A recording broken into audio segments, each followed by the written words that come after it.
ওসব নিয়ে ভাবতে যাচ্ছিস না তো? কোন সব নিয়ে ভাবতে যাচ্ছিস? লাইফে নতুন কেউ এসছে নাকি ইয়াংম্যান? না না চাচা, কেউ আসেনি। আর এখন সত্যি কথা বলতে তোমাদের দয়ায় আমি আমার স্বপ্নটাকে পূরণ করতে চাই। That's great.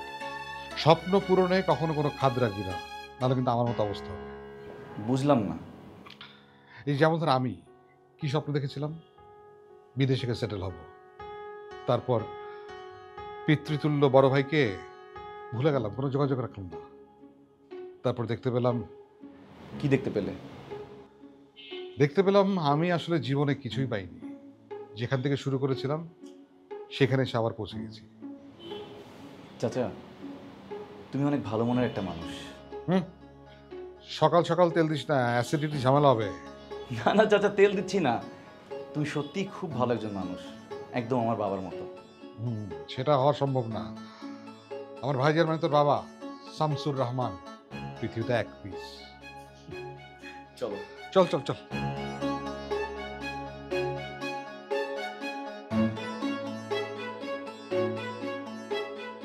জি, আমি শামসুর রহমান। আমার একটা সিরিয়াল দরকার। জি জি। হ্যাঁ, ও ফোনে সিরিয়াল নেন না, সরাসরি যেতে হবে। আচ্ছা আচ্ছা, ঠিক আছে, আমি দেখছি।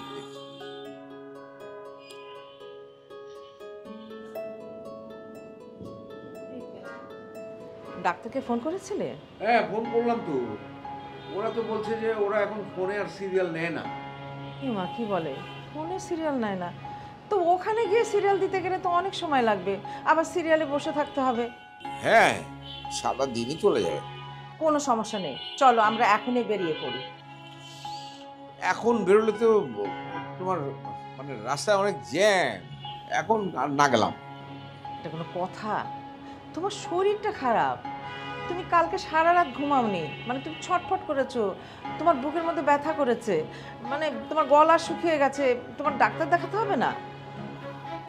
এই জন্যেই মানা করেছিলাম নাহার আর নাজিমকে যে টাকা পয়সা না দিতে। হিমা, মানে টাকার সাথে আর কিসের সম্পর্ক? আছে তো সম্পর্ক। ওই টাকা পয়সার চেহারা দেখেছে শরীর, আর সাথে সাথে রোগ এসে উকি মারা শুরু করে দিয়েছে। মা কি বলো তুমি? অসুখ বিসুখের কি চোখ আছে? চোখ নাই? ও, তুমি বোঝো না এটা। তুমি এক কাজ করো, বৃষ্টিতে একবার ভিজে আসো, দেখবে যে পরদিনই তোমার জ্বর আসছে। তাহলে অসুখ বিসুখ তোমাকে বৃষ্টিতে ভিজতে ভিজতে দেখলো, সাথে সাথে সে তোমাকে ধরে ফেললো। তো চোখ আছে না? আবার তুমি ধরো আইসক্রিম খেয়ে ফেললে, দেখবা রাতের বেলা তোমার গলা ব্যথা করছে, গলা খুসখুস করছে, জ্বর জ্বর ভাব হচ্ছে। তার মানে কি অসুখের চোখ আছে? দেখো, তোমার যত বয়স হচ্ছে তুমি না ততই বেশি কথা বলছো। হ্যাঁ, তো কি করবো, চুপ করে বড় হয়ে থাকবো? হ্যাঁ,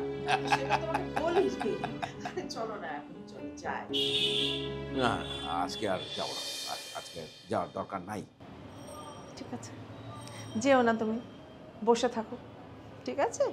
তোমার ছেলে মেয়েরা যখন এসে আমাকে বকাবকি করবে তখন যেন আমার দোষ হয় না, সব কিন্তু তোমার দোষ, এটা কিন্তু মনে রেখো। আরে ছেলে মেয়েদের ভয় পাই নাকি আমি? হ্যাঁ, আর যা বলবার বলবে, আমি কারো কথা শুনবো না। ভয় পাও না তো? আচ্ছা ঠিক আছে, আসো, তখন দেখা যাবে।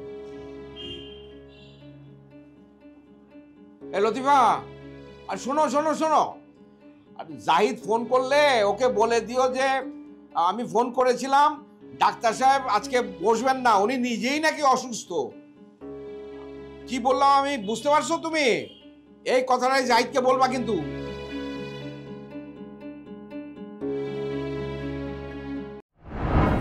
ইটের খাঁচায় কংক্রিটে ডানা ঝাপটায় ইচ্ছের পাখি, শহর জীবন বোঝে না তো সবটুকু মনে হয় ফাঁকি। এখানে স্বপ্ন ভাঙার কান্না কেউ শুনেও যেন শোনে না, তাই বুকে ব্যথা কালশিটে চোখে শুধু জল ছবি আঁকি, সবটুকু মনে হয় ফাঁকি।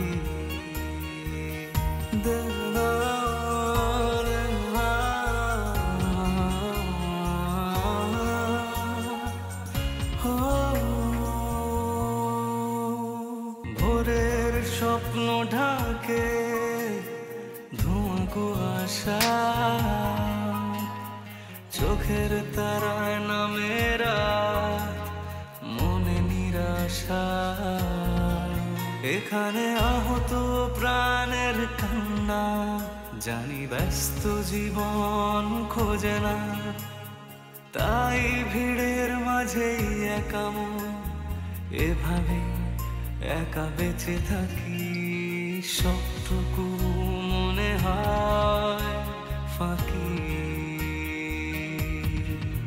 বন্ধ মনের অন্ধকারে মোছে না তো কালো, সব কিছু মনে হয় জোনাকির আলো। বন্ধ মনের অন্ধকারে মোছে না তো কালো, সব কিছু মনে হয় জোনাকির আলো, জোনাকির আলো, জোনাকির আলো। হ্যালো রাশেদ, আরে বুদ্ধু তুমি কবে বাসায় আসবা? মানে এখন আমার ফুপি চাচা সবাই আছে, এই মুহূর্তে যদি তুমি তাদের সঙ্গে দেখা করতে পারতে খুব ভালো হতো। তোমার অফিসের কাজ আর শেষ হবে না তাই না? আচ্ছা তাহলে তুমি আগামী শুক্রবার আসো। তাও পারবে না? ঠিক আছে, তাহলে তুমি রাজশাহী থেকে ফিরে এসে আমাদের বাসায় এসো। ভালো থেকো আর সাবধানে বাইক চালিও কিন্তু, ওকে? রাখছি। কিরে মা, কার সাথে কথা বলিস? না মানে ফুপি, রাশেদের সাথে। হ্যাঁ ওর সঙ্গে কথা বলছিলাম।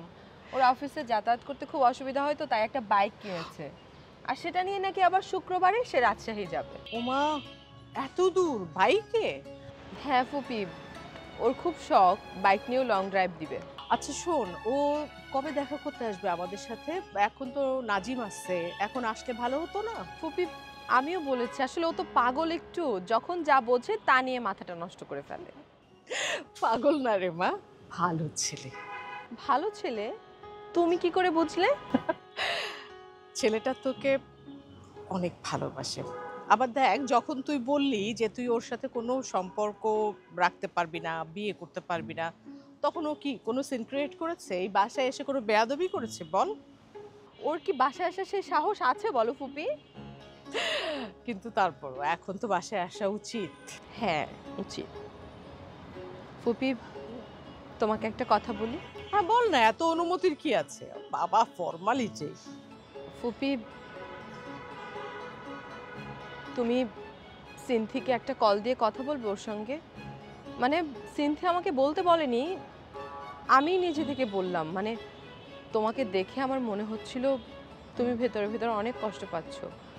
আমি তোমার মনের অবস্থাটা বুঝতে পারছিলাম ফুপি। প্লিজ ওর সঙ্গে একটু কথা বলবি ফুপি? তুই বলছিস? বলবো, পরে বলবো। ফুপি আমি যদি বড় কোনো ধরনের ভুল না করে থাকি তাহলে আমার এই রিকোয়েস্টটা রাখো প্লিজ ফুপি। মা, কোনো রিকোয়েস্ট করতে হবে না মা, করবো। যা, খুশি তো? মানে করব নয়, তুমি এখনই কল দিয়ে কথা বলো প্লিজ ফুপি, প্লিজ এখনই কল দাও।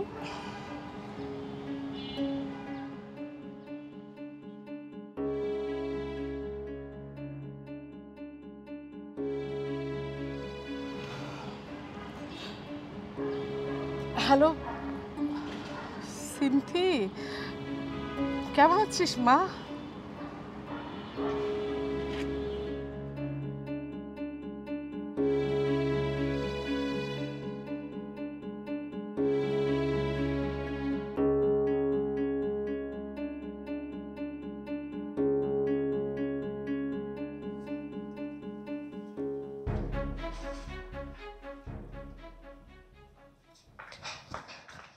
মা, মা আজকে দারুণ একটা কাজ করেছি।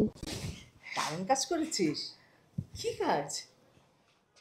আমার খুব ভালো লাগছে মা, মানে ফুপির সঙ্গে সিনথির কথা বলিয়ে দিয়েছি।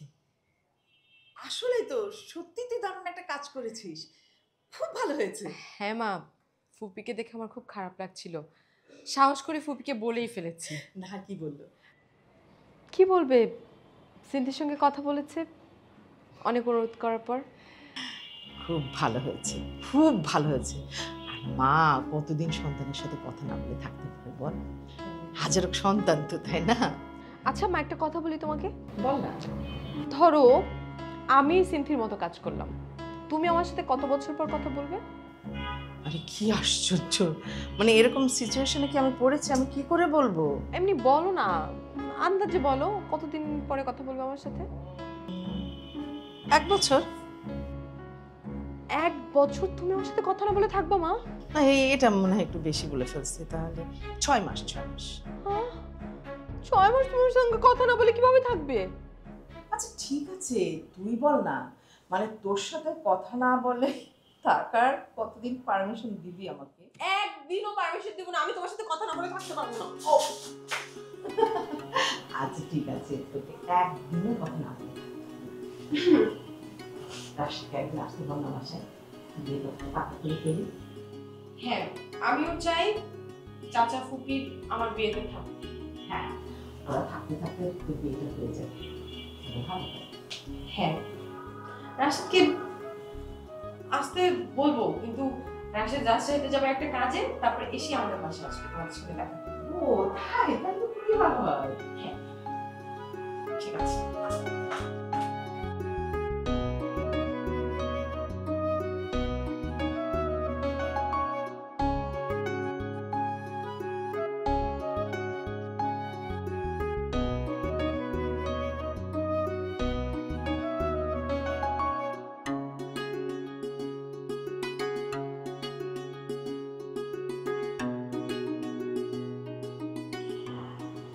মাঝি, কি?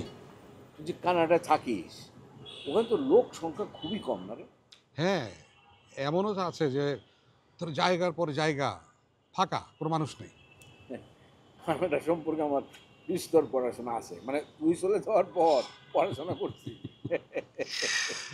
মাঝে মধ্যে কি মনে হতো ভাইজান জানো, যে ডানা লাগিয়ে দেশে চলে আসি, পারিনি। দেশে চলে আসবি? দেশে কই আসবি? আমি তো থাকি এখানে ঢাকা শহরে গিঞ্জির মধ্যে। আমারও তো মাঝে মাঝে মনে হয় যে এইখান থেকে দূরে চলে যাই। তুমি একদম আমার মনের কথা বলেছো, আমারও ঠিক এরকমই লাগছে। চল এক কাজ করি, আমরা গ্রামে চলে যাই। গ্রামে যাবো, কিন্তু গ্রামে তো যেমন বাড়ি ঘর সেগুলো তো এখন আর নেই। না, এটাতে অসুবিধা কি? আমাদের বাড়ির পিছনে যে ফাঁকা যে মাঠটা ছিল, সেখানে 2টা তাঁবু টানাইয়া আমরা থেকে যাব। তাঁবু টাঙিয়ে কেন থাকবো? এই বাড়ির কারোর নাম্বার তোমার কাছে আছে? নাম্বারটা আমাকে দাও তো। নাম্বার তো আছে, নাম্বার দিয়ে কি করবি? ওদের সাথে কথা বলে বাড়িটা আমরা কিনে নিব, আমাদের বাড়ি আমাদের থাকলো। বলিস কি? তাহলে তো খুবই ভালো হয়। সেখানে আমরা একটা নতুন টিনের ঘর তুলব, সেই ঘরের বারান্দায় বৈশা চাল ভাজা মুড়ি খাইতে খাইতে 2 ভাই মিলা সারাক্ষণ গল্প গুজব করব। Yes, আমি পেয়ে গেছি। সারা জীবন শান্তি খুঁজতে খুঁজতে জীবনটাতে পার করে দিলাম, এখন মনে হচ্ছে এই কাজটা আমাদেরকে করতে হবে। কিন্তু করে লাভ কি? তুই তো আর এখানে বেশি দিন থাকবি না, তুই তো কানাডা ফিরে যাবি, তখন তো আমি একা হয়ে যাব। ভাইজান, আমি কোথাও ফিরে যাচ্ছি না, আমার স্ত্রী সন্তান আমাকে ত্যাগ করেছে। কি বলছিস নাজি? হ্যাঁ ভাইজান, আমি ঠিক করেছি আমি গ্রামে তোমার সাথে কিছুদিন থাকবো, তারপর বিভিন্ন জায়গায়, দেশের বিভিন্ন জায়গায় আমি ঘুরে বেড়াবো। সারা জীবন তো গৃহী হতে চেয়েছি, আমি কেন যেন খুব যা যা বলতে ইচ্ছে করছে। পারিবারিক বন্ধন কি এত সহজে ছিন্ন করা যায়? যাবে না কেন ভাইজান? ওরা তো খুব সহজে আমাকে ত্যাগ করেছে। আচ্ছা বাদ দাও, তুমি আমাকে নাম্বারটা এখনই দাও, আমি ফোন করে কথা বলি। গ্রামে যাওয়ার আগে কেনার বন্দোবস্ত করে তারপরে যাবো। দাও দাও, নাম্বার দাও, নাম্বার দাও।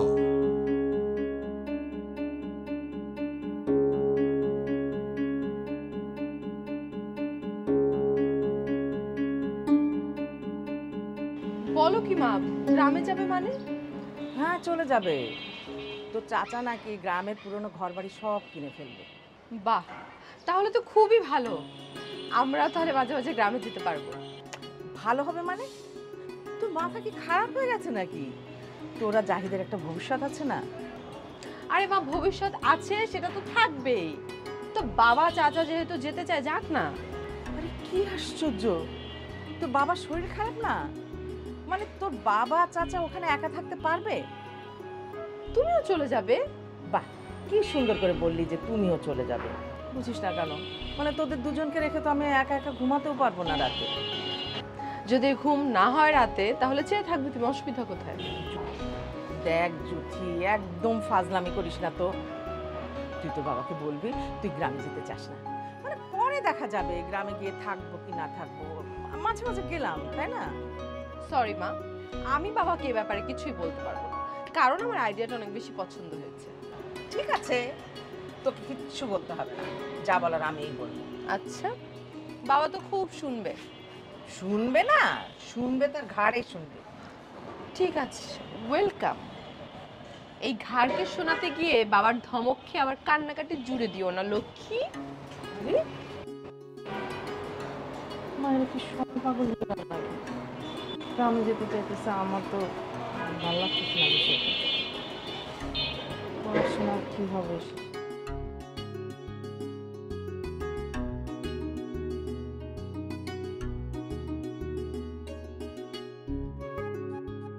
এই এই রাখেন তো ভাই, রাখেন রাখেন রাখেন রাখেন রাখেন। সাহিদ, কিরে বাবা তুই এইখানে? হ্যাঁ। এই তো অফিস থেকে নামলাম 5 মিনিটের ব্রেকে চা খেতে। ও বাহ, তোর অফিস তো দেখি ভালোই সুযোগ সুবিধা দেয়। ওই একটু আর কি, মালিকের সাথে পরিচয় আছে তো, মাঝে মাঝে ফাঁকি ঝুঁকি দেই এর জন্য। তা এই অফিস ছাড়ছিস কবে? নিজের জন্য একটা ব্যবস্থা করবি না? এই মাসটাই আছি, এরপরেই প্রজেক্টের প্ল্যান নিয়ে নেমে পড়বো একদম। ভেরি গুড বাবা। তুমি কোথায় যাচ্ছ? আমি আমি যাচ্ছি সামনে আমার এক বান্ধবীর বাসায়। খুবই একটা জিনিস বুঝলাম না, হ্যাঁ মানে তুমি চাচা সবার ফ্রেন্ড দেখে এই লাইনে আছে, সকালবেলা চাচার সাথে দেখা হলো, সেও তার বন্ধুর সাথে এই লাইনেই বাসা, আর তুমিও যাচ্ছ তোমার বান্ধবীর বাসা, তাও এই লাইনে। হতেই পারে, তুই কি বুঝবি আমাদের বন্ধু বান্ধবের ব্যাপার। ও হ্যাঁ তাই তো, আমি কি বুঝবো, আমার কি আর বোঝার বয়স হয়েছে? এই দেখো কথা বলতে বলতে তোমাকে এখানে দাঁড় করে রেখেছি, চলো আমরা অফিসে চলো। আর না রে বাবা, আমি যাব না, আমার ফ্রেন্ড তো আমার জন্য অপেক্ষা করছে। এই তো আমি যাব, আর একটু পরে ফিরে আসবো। ঠিক আছে, তাহলে একটু চা খাও, টং দোকানের চা, চাচা খেয়েছে ভালো লেগেছে। খাবো না বাবা, তুই খা চা, আমি যাই। ঠিক আছে, সাবধানে যেও। সাবধানে যাব। এই রিকশাওয়ালা, আরে বাবা এত চিন্তা করিস না, ঠিকঠাক নিয়ে যাবে। চলেন, থাক বাবা।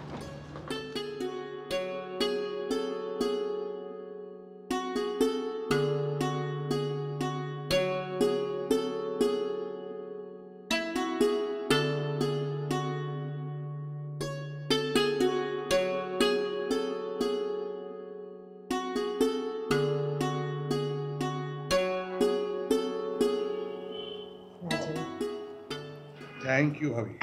Welcome. চাটাই একদম দরকার ছিল আমার জন্য। নাজিম, তোমরা সত্যি সত্যি কি গ্রামে যাবে? তোমার কি মনে হয় আমরা মিথ্যে কথা বলেছি? না, আমি ভাবলাম যে এমনি হয়তো বলার জন্য বলেছো। না, আসলে হয়েছে কি, গ্রামে যাচ্ছি, ভাবলাম যে কয়েকটা দিন একটু নিরিবিলি সময় কাটাবো। যাবে যাও, কিন্তু তোমার ভাইজানের শরীরটা খারাপ। শরীর খারাপ?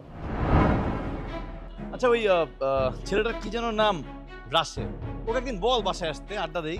এই যে ছোট ভাইয়ের সাথে এই বয়সে পাগলামিটা না করলে কি নয়? এই যে তুমি গ্রামে যাবে, তোমাকে রান্না করে কে খাবে বলো? আমি রেস্টুরেন্টের একটা নাম ঠিক করেছি, তবে এখন একটাই রেস্টুরেন্ট থাকবে, এরপর সারা দেশে ছড়ায় পড়বে শাখা। কি নাম? মুসাফির খানা। মুসাফির খানা, ওয়াও, নামটা তো বেশ সুন্দর। তোমার বড় ভাই আনন্দে একদম পাগল হয়ে গেছে। যদি বোন তুই কান্না করিস না। ছেলেটা এতিম ছিল, বাবা মা কেউ ছিল না। সবটুকু মনে হয় ফাঁকি,